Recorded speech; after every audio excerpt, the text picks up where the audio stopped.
Why meditate and what happens when you don't? Was it curiosity, an intuitive knowing? I'm not sure what initially pulled me into meditation, but for some reason it came naturally for me.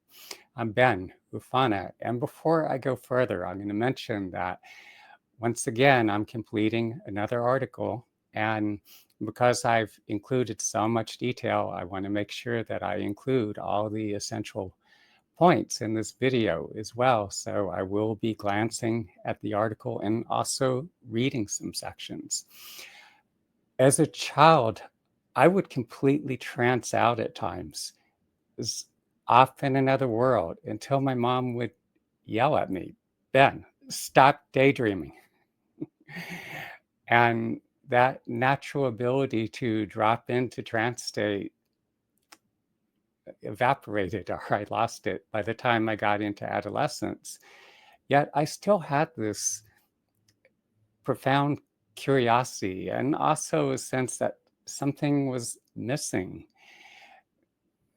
The life that I knew growing up in Texas, I knew there had to be something more. At the age of 14, when I started hearing about the traditional Native American doctors, medicine men and women, and the paranormal gifts that a number of these individuals possessed, and the powers that enable them to heal, to change the weather, do all kinds of things that many people in our modern day world wouldn't even consider to be humanly possible. And as I'm hearing these accounts, I'm thinking to myself, if ever given the opportunity, this is what I'm going to do with my life. By the time I was 15, I was already saving money. 17, I got a car and headed out on my own, made it as far as southwestern Oklahoma, was living among a community of predominantly Kiowa Indians. And right off, I started going into the peyote meetings. I'd be sitting up all night with the native elders. And it was during these peyote meetings that I first met my mentor, Horace Duckeye. He was one of the last surviving traditional doctors among the Kiowa tribe. Horace was extraordinarily gifted. And during the apprenticeship, there are times that he would transmit portions of his healing gifts to me. And in order to earn the right to work with these gifts of healing, you go on the vision quest. He would have me go out to fast. And typically, the vision quest involves going out to fast for 4 days and nights, no food or water, alone in the mountains. I trained with Horace for about 3 years. And even during that time, I began to hear about and explore various meditation practices. And despite the fact that Horace was so incredibly gifted, so powerful, he never once challenged me as I conveyed my interest in meditation and other forms of esoteric practice. Maybe he just assumed that I was onto something, so he let me go with it. Even though I didn't have any formal guidance in meditation, it came naturally, and I could easily sit for an hour or two at a time. And I noticed whenever I did practice meditation, I would naturally feel much calmer, more grounded. It put me into a more resourceful space. Although my initial experience with meditation felt very nourishing, I wasn't all that consistent. I didn't have, again, any formal guidance or training when it came to meditation. But in my mid-20s, it felt as though the bottom fell out from under me. I think a lot of that had to do with the fact that as I was beginning to work with those gifts of healing that Horace had transmitted to me, those gifts had for some time lay dormant inside of me. Because after those 3 years of training with Horace, I put myself back into college. I needed some time to integrate all that had taken place over the past few years during all that intensive training I was going through. But once I started to work with people, those healing gifts, those powers Horace had transmitted to me, began to wake up inside, to come alive. In many respects, it was like pouring hydrogen peroxide into an infected wound. And so much of the trauma of my childhood and adolescence all began to emerge. And it started to play itself out primarily in my attempts to form romantic or intimate relationships. I found myself forming attachments to women and also getting into rather brief relationships with women who were either disinterested or unavailable or sometimes abusive or flaky or and some of them were just not a good match for me. The pain that arose in response to these relationships that weren't working all that well or forming attachment to someone, and it was this unrequited love dynamic, ghosting or abandonment. The pain that arose in those moments was excruciating. Instinctively, I had a sense that I needed to dive into the depths of all those painful emotions. And I would continue to breathe very softly, deeply. But at some point, I could feel that pain breaking open, beginning to come out of my body in waves. As that happened underneath, I could feel this presence starting to emerge, these emanations. It felt as though I was connecting with my own inner core being, and I could feel this presence of a higher power emanating from within. And that had a very comforting, healing effect. Working with this practice helped me to cycle through the pain and dissolve those unhealthy attachments and to let go of the women who were either unavailable or disinterested or abusive or just not a good match. And also to let go of the relationships as well that were not working. So between my mid 20s and mid 30s, I cycled through a number of these attachments where I was longing to be with someone, but the feelings were not reciprocal, and are through those short lived relationships. And much of the time, I felt this tremendous longing and sadness and the grief and pain of unrequited love. And there were also times of false hope. There was this whole projection, the fantasy that was being created within my mind that I was projecting onto this whatever woman at the time I would be forming an attachment to, or maybe it was a brief relationship. And then there would be this devastating crash of another relationship blowing apart on me. And during the worst of times, I would again fall into the depths of the pain. I would be breathing from the depths of it. And again, I could feel it breaking open at a certain point, coming out of my body in waves. But after a few weeks or days or however long it took, I would move through that. And I would pick myself up again and push forward. But there were periods of time where I was suspended. There was no relationship. I was feeling incredibly lonely. There was all this longing. And I was very much suspended in a holding pattern. I wasn't learning, growing, or healing. In many ways, I was stuck. And the unfortunate thing is, I didn't have any guidance, no one I could turn to help me understand what to do or how I could heal or progress. Because I wasn't doing the consistent daily practice, I was not doing the deep level processing of the painful experiences of forming attachments where my feelings were not reciprocated or when the relationships weren't working. I wasn't processing the grief, the loss. So, in many respects, I was trapped in a holding pattern. And sometimes I have felt a tremendous sense of regret when I've looked back. But not having anyone to turn to for guidance, it was up to me to figure out what didn't work and what did. But the fact that I was so determined to heal the deep emotional wounds that were causing so much pain, and also wanting so much to have someone in my life that I can love and be loved by. And that motivated me to test out any practice or therapeutic intervention that held promise. Around the time I turned 30, I started seeing a woman who truly did care about me, so much so that she gave me the ultimatum to move in and start a family. But even though I cared deeply for her, I felt a great deal of internal resistance. I don't see myself in any way as commitment phobic, yet something inside of me was saying no. And understandably, because I didn't move forward with it, she broke off the relationship and was quite angry with me. And there were some months went by, maybe 6 months.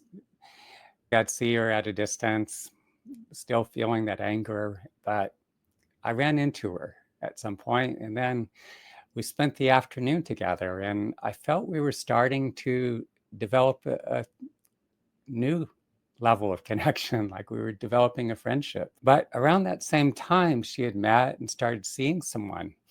And apparently, he was very insecure and told her, if you have to be friends with your ex, I will leave you. And not wanting to lose her new love, she completely disappeared. Feeling that deadness in my heart, I began to center my awareness within my chest, where the heart and the lungs reside, during my late night drives from Santa Fe to Albuquerque. And in the beginning, I didn't feel much of anything, just that sense of deadening. But night after night, as I continued to work with this practice, I began to experience these faint vapors of feeling. Then they gradually became a little stronger: loneliness and longing, emptiness. As I continued, the feelings, the emotions grew stronger. And after some time, it felt like my whole chest cavity was aching. And then as I moved through those layers, there's this profound sense of euphoria and connectedness to a higher power. As I became more consistent with my practice and was able to sit for longer periods of time, I began to develop an intensive and extensive series of meditation practices to address my own needs, as well as those of the many people I work with. And combining this meditation practice with the most effective therapeutic interventions facilitated the healing of my own attachment and other deep emotional wounds. I became far more resilient and resourceful. Also, being committed to doing all I can to facilitate the healing in the bodies and minds of those I work with, I began to teach these practices to everyone I work with, and I would encourage them to actually do the practices. And that can be challenging because it's difficult in this modern day world to get people to do any kind of consistent practice. And there are reasons for that, because many are working, commuting long hours, managing other responsibilities such as raising children, or simply staying afloat amid all the other pressures of daily life. And then there's the effects of digital media and other technologies that are rewiring our brains, making it harder to slow down and turn inward and stay present with our own inner experience. It's also true that many people, and even those who say they want to heal, aren't willing to do the work that's required to facilitate real healing within their own bodies and minds. Our lived experiences and the emotional responses we have to them need to be digested so that they can be transformed into fuel for growth. Whatever we fail to digest remains trapped within our bodies and minds in the form of this heavy, congestive residue. Most of us, if we are at all sensitive, have had the experience of walking into a room or encountering someone, and without them saying a word, we can feel whether they're angry or upset. And the reason why is because emotions have this power and force to them. There's a substance about them. And so whatever we fail to digest remains trapped within our bodies. If we experience strong emotional responses or reactions to whatever situations or challenges or circumstances we're dealing with, or people we're interacting with, sadness, grief, whatever it is, fear. And if we're not processing, digesting those emotions, a lot of it forms into this stagnation. A lot of that accumulates within the abdomen. It also forms layers of emotional muscular body armor, which shows up as the tension many of us accumulate in our neck and shoulders and jaw and other parts of our bodies.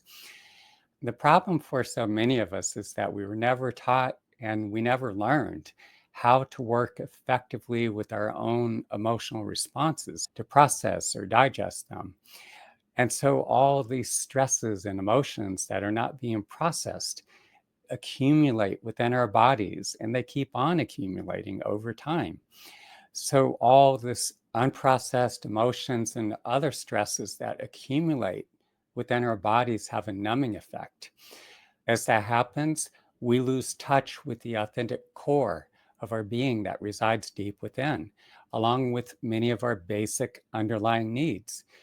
We also lose touch with much of our capacity to show up to other people and to life itself because so much of our bandwidth is occupied by all these stresses and conflicted emotions operating outside of our conscious awareness that are held within our bodies.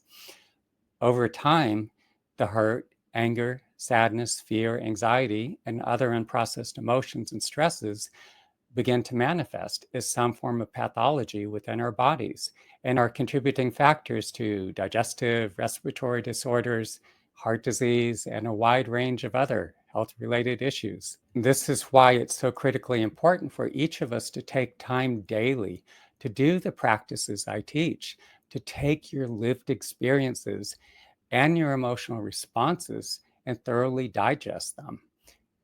Start by bringing any person, situation, or concern to the forefront of your awareness and notice how you feel in response to it and where these feelings and sensations arise within your body. As you do so, fully immerse your awareness in the depths of these feelings and bodily sensations while breathing softly and deeply, following these feelings and sensations as they go through their progression. And considering the challenges that so many of us are facing and the demands placed upon us and the impact of all these unprocessed emotions and stresses, we need to be working with this practice every day. I now want to cover some of the specific versions of this broad system of meditation practices that I've developed over the years. But starting out here, we're all on individual paths. And when I look into the bodies and minds of those who, during their childhood and adolescence, were loved and supported by parents and formed secure attachments in their adult lives and found their place in the world, I can see how they internalized that love, how they were appreciated and supported, and how that enabled them to thrive. Conversely, many of us suffered verbal, emotional, physical, and possibly sexual abuse or some combination thereof. We were chosen last for sports teams, are bullied in school. And as we grew from adolescents into adults, many of us struggled with attachment issues, suffered rejections, were ghosted, or endured the devastation of painful breakups. Because we're not digesting our life experiences or the emotions attached to them, much of the sadness, grief, fear of abandonment, the pain of loss, the loneliness, the longing for someone who didn't reciprocate, all remains trapped within our heart. And for many of us, it stays there indefinitely. Our relationships are more likely to become a series of painful reenactments, repeating the same losses, betrayals, unmet longings again and again. There are two meditations I teach to help heal the wounded heart. And sometimes I have people bring their awareness, as I described earlier, to the middle of the chest where the heart and lungs reside, centering their awareness in the middle of any feelings or bodily sensations that arise.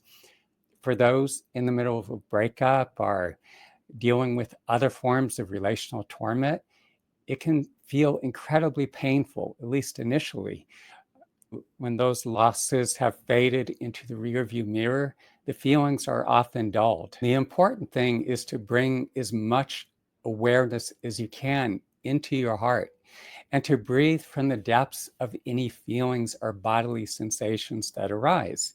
And if the feelings are intense at that moment, they will usually diminish in intensity as you continue to breathe into them. Or if there's a lot of numbing, the feelings and bodily sensations will often become more vivid as you continue working with them over the coming days, weeks, and months. Some people will tell me, I don't want to feel all those feelings. It feels horrible. I don't want to go there. Well, if you don't, the feelings that you've numbed yourself to, the ones still trapped in your body, become barriers. They block you from forming the deep, meaningful connections. And being numb diminishes your capacity to love and to be loved. One of the greatest advantages of breathing with your awareness centered within your heart and lungs is that it frees up an enormous amount of bandwidth, especially as you're processing and digesting all that backlog of stress and hurt and fear and grief and other emotions that have been stored within the heart and lungs. It's opening additional bandwidth. So not only can you love more deeply, but it also makes you more receptive to the love that other people have for you. And you also become far more present in your interactions. There's another meditation I teach when people are in the midst of a breakup or divorce, if they've been ghosted, if they're strung out on someone who's not reciprocating their desire to be together, if they're in an abusive relationship, if they're getting jerked around. I start by having them picture that individual, bring them fully into their awareness, see them, feel their presence, imagine that individual's directly in front of you. As you do so, notice how it feels in your body. What are you feeling? What are you honestly feeling? And where are these feelings situated? Are they higher up in your chest, again, within your heart and lungs? Are they further down your abdomen and your solar plexus, up in your throat? Or are they in several locations simultaneously? And as you breathe into these feelings, they often move. Sometimes the feelings expand or they shift to a new location. The important thing is whatever you feel, center your awareness in the depths of these feelings and breathe softly and deeply.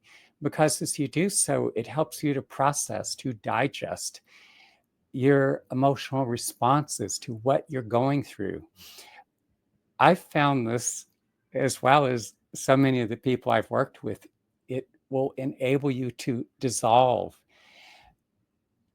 these unhealthy attachments and also to gain clarity. I've had other times where a person was in a relationship and they're going through a really difficult stage in the relationship. But as they were able to work through the emotions and together with their partner, as they were able to resolve a lot of the issues, they ended up coming closer together. Other times, if it is an unhealthy or toxic attachment, I've seen so many individuals, and I've done this myself, I could feel those unhealthy attachments dissolving. And it's especially powerful if you combine this practice. There are times, say, if I was going through some breakup or relational torment, and I would do deep tissue body work, or I've worked with some very powerful gifted healers. I've gone on the vision quest, again, the 4 days and nights, no food and water, alone in the mountains. And combining the practice and the intervention, you're able to, at a much more rapid pace, digest this whole lived experience of what you're going through in the relationship and all the emotions attached to them. And you're taking that whole experience of what's going on, experiences that for many people that leave them very hurt and contracted, and they shut down. That grief and sadness and devastation remains trapped in their body. But in this case, You can work with all those emotions and your experience of whatever you're going through. You're chewing it up, you're digesting it, and it's tremendously freeing. You heal, you grow, you evolve to a healthier level. And what I found that happens for myself and other people that have worked with me individually is that you evolve to healthier relationships so that you could attract individuals with whom you can co-create healthy and more meaningful, more fulfilling, more nourishing connections. A few months after I began to work with the practice of centering my awareness deep within my chest, I thought, well, what would happen if I dropped my focus all the way down to my abdomen? And so late at night, either when I'd be driving from Santa Fe back to Albuquerque, or I'd be at home a few days a week, and I would be sitting in the living room, but I would drop my focus deep into the middle of my abdomen, into the intestines, actually, and focusing on the sensations there. Again, I was curious. I was exploring. I didn't know what was going to happen or where it was going to take me. But as I did so, at first, I couldn't feel much, maybe a little congestion, some sense of heaviness there. And then there was this slight digestive activity. But night after night, as I continued to work with this practice, the sensations became more vivid. There was rumbling and churning, and I noticed that there was a warmth there. And as I kept going, the sensations became increasingly vivid. It was actually burning and tingling and pulsing. I've never had any kind of serious digestive issues, but as I worked with this practice, I did notice that it was actually beginning to clear out my digestive tract. I was processing or digesting the food I eat better.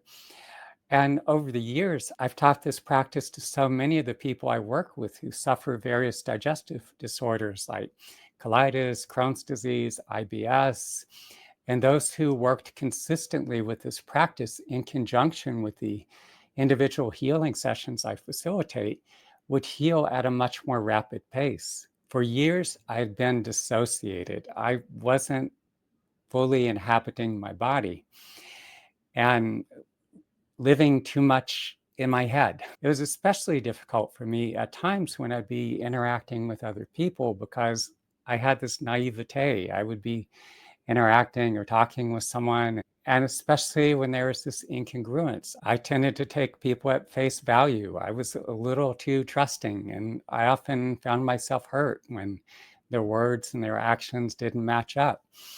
What I found is that as I continued working with this practice, it dropped my focal point of reference. So instead of being up in my head, as I said, dissociated, it dropped my awareness much deeper into my body, all the way down to my abdomen. As that happened, and I'd be interacting with people, I could hear what people said, but I would actually feel from deep in my body where they were coming from. I also noticed that my intuition was getting a lot stronger, and there were times when I would feel things before they happened. I also started developing this instinctual knowing that manifested in many instances as a felt bodily sense of what I needed to be doing, what path I needed to be on, and what to avoid. We store so much of the grief, fear, anxiety, dread, and survival terror that we haven't been able to process within the abdomen. And they're stored in other parts of the body too, for that matter. But the intestines carry much of our vulnerability, the parts of us that wonder whether life will nourish or betray us. And they also hold on to a lot of the sadness and unresolved losses and other emotions that we haven't been able to digest.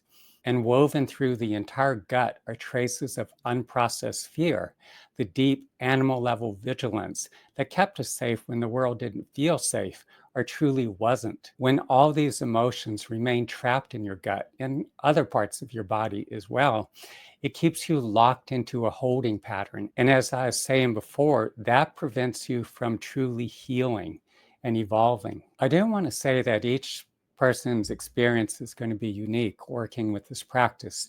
Some of us who have experienced a lot of trauma over the course of our lives, we're more likely to experience more of these distressing emotions as we go into the abdomen.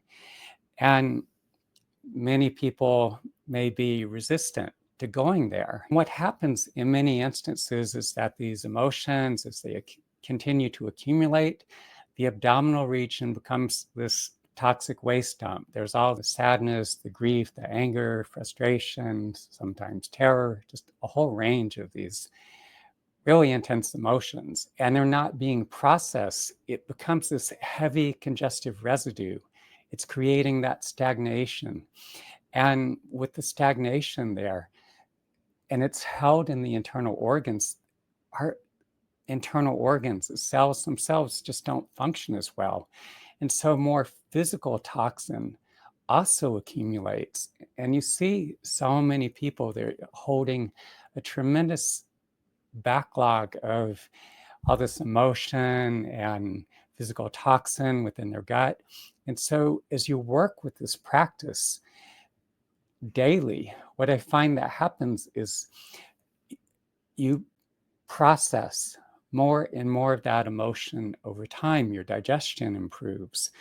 You inhabit more of your body, not only your abdominal region that so many people are disconnected from, but you inhabit more of your body as a whole. You become more grounded, rooted, integrated.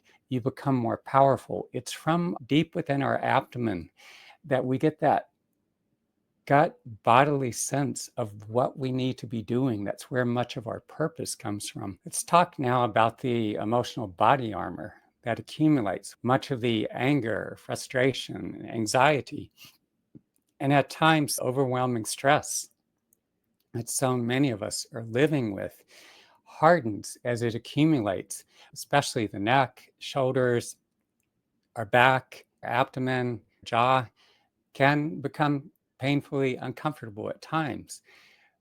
Years ago, I was on a commuter train, mid-afternoon, coming back into New York City. Fortunately, there weren't many people on the train.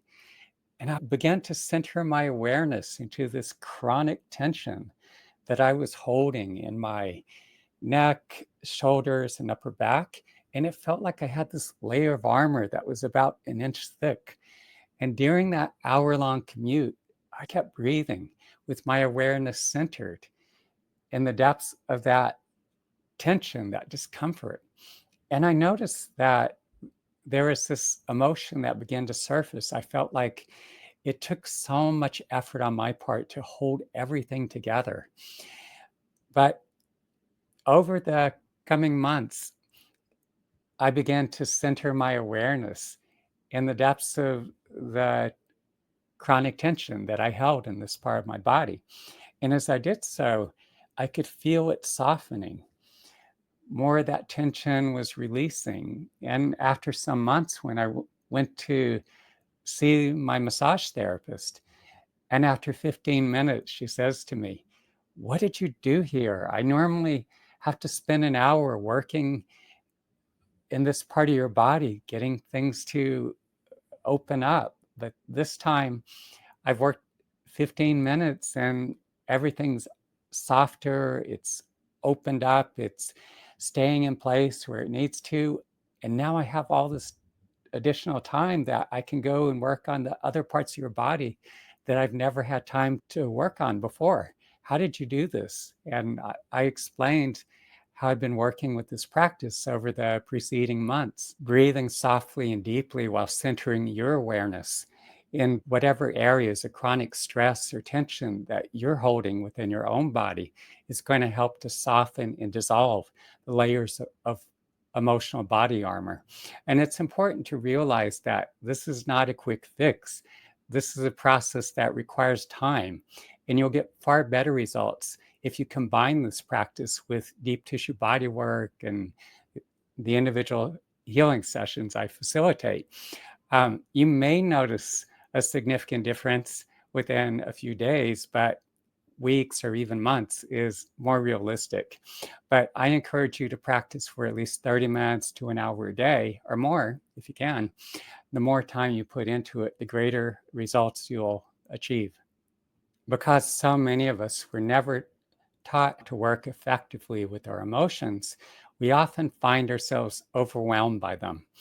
Especially if we're going through some difficulty in a relationship, any kind of painful loss, it precipitates the emergence of this backlog of emotion from all the losses that or anything else that was especially painful over the course of our lives. It's so much of that is all coming back up in response to our current loss.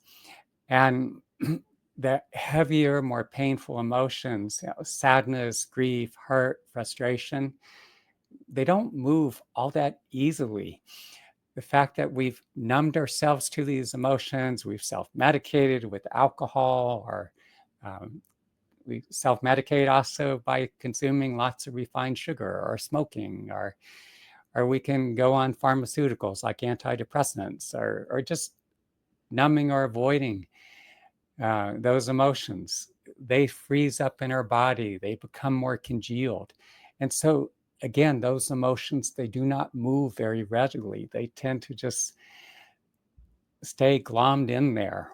And it can keep us in this heavier, more depressive state, or this horrible emotional funk. Emotions that have been held in the body all this time literally putrefy. They're going through this degenerative process. So they're heavier, they're more stagnant, they are more difficult to work with. For people that have experienced a great deal of trauma, they can be especially overwhelming.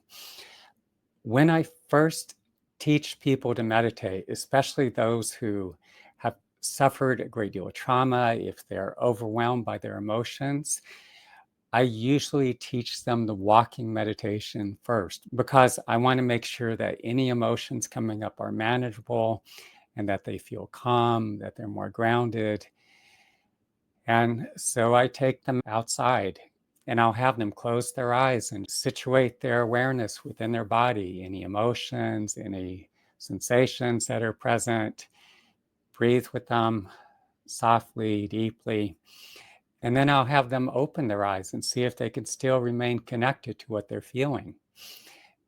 Then, if they're able to stay connected to what they're feeling, I have them start walking at a slow and gradual pace, or breathing softly and deeply. I first began to do this practice when I was living in Kansas City. I had this brief relationship, someone who suddenly appeared in my life. It got real intense real quick, and then as quickly as she showed up, she disappeared. And it left me with this enormous grief. And I was sitting at home feeling overwhelmed by the emotions, and I just couldn't stand it anymore. So one night I just took off walking through the streets of Brookline, and I began to breathe into all those overwhelming emotions. And I found myself dropping into this rhythm. All those emotions that had been so overwhelming, I could feel them softening, becoming more bearable. The emotions that tended to stay bottled up inside, I could feel them expanding or moving outwards. We all have this electromagnetic field that surrounds our body. It's referred to as the aura. And I could feel the emotions extending out around my body, but also circulating through my body, but also through this electrical magnetic field, or the aura surrounding my body. And then, in addition, the planet Earth that we live on has its own electromagnetic field. And so the Earth itself was also helping to diffuse the intensity of those emotions. And so this became an ongoing process for me, especially late 20s up into my early 30s. One of the most difficult times for me, when I was going through this series of really difficult relationships, or wanting to be with someone and unrequited love, depending where I lived. Sometimes there were issues of safety. But in Kansas City area, I would go walk through the streets of Brookline late in the evenings, and you could walk for miles through the streets. In the Midwest, a lot of people, they go indoors and they watch TV in the evenings. It's different from New York City and other places where people are out at all hours. And then later in Albuquerque, it was a bit more dangerous. So in the daytime, I would walk along the Rio Grande, along the trails or the dirt roads that ran parallel to the irrigation ditches. But I would walk many instances for hours at a time. And I would drop so deep into the emotions and literally go into trance state. And there were two occasions specifically I ran into couples that I knew, once in Kansas City, another time in Albuquerque, and they would be staring at me. And one would say to me, Your eyes are glowing. And then look at their partner and say, You see that, don't you? And as if they were, I'm not just, am I imagining this? Is this really happening? But I would drop into such a profoundly deep state doing the walking meditation. And it was so helpful for myself and anyone dealing with, especially overwhelming emotions. Say you have a relationship, you don't know where you stand, you don't know if it's going to continue, if you're fearing loss and abandonment, if you've gone through a devastating breakup, if you've been ghosted, if you have a history of trauma, and there's all these intensely overwhelming emotions. The best thing about the walking meditation is it diffuses the intensity of the emotions, making them more bearable, more manageable. So I highly encourage you to do it. And yeah, reach out to me. I could always teach you how to do this practice. I like to do it in person whenever possible, but I have done it over the phone too. The brief overview of the meditation practices I've shared are actually only a small sample of the system of meditation practices I've developed over the years. Being very intuitive, most of these practices developed out of necessity to meet my own needs, as well as the needs of the thousands of people that I've worked with in group settings and have also that I've worked with individually. Developing and maintaining a practice in our modern day world can be especially challenging with all the pressures and demands and distractions. Yet, in many ways, we need it more than ever. If we're not doing the deep level processing of our lived experiences and emotional responses, the undigested emotions and stresses continue to accumulate within our body. We feel more stressed out, we're more reactive, we're less conscious of the forces operating behind the scenes, driving our thoughts and actions and the words coming out of our mouths. And consequently, we make more mistakes, embarrassing mistakes. We create more messes, cause more damage. We hurt others more often. And because we grow numb to ourselves, we lose touch with the authentic core residing deep within us. And when that connection fades, we're far more likely to get caught up in the algorithms, distracted by the noise, and pulled into the dramas playing out in the world around us, dramas that are not serving us. Over time, the accumulation of stress and undigested emotions accelerate the breakdown of the body, aging us faster, weakening our resilience, and making us more vulnerable to illness and injury. As we make time for intensive daily practice, we reconnect. And in some instances, we establish a connection for the first time with the authentic core of our being. We also begin to activate the innate healing intelligence residing within our bodies and minds. As we learn to work constructively with our authentic emotional responses, we become more resourceful.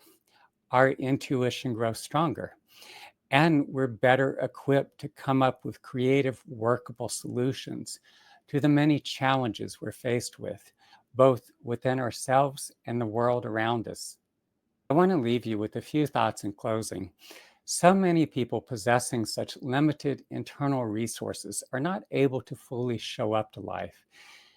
Through intensive daily practice, you're continually building a stronger foundation, along with the crucial resources needed to truly live. And the deeper your roots grow into yourself, the more fully you can rise to meet your life. Lastly, I want to thank you for joining me for what I've had to share. While my articles can offer a roadmap, and for some that may be enough, although in this case, I'm sharing a brief overview of a number of the meditation practices of the system that I've developed. Most people need real guidance to successfully navigate this journey. I'm available to work with you individually to help you work constructively with your emotions and build the foundation you need to live from your authentic core. If you feel called to take the next step, you can reach out to schedule a session or ask any questions you may have. Call or message me at 332 333 5155. I look forward to hearing from you.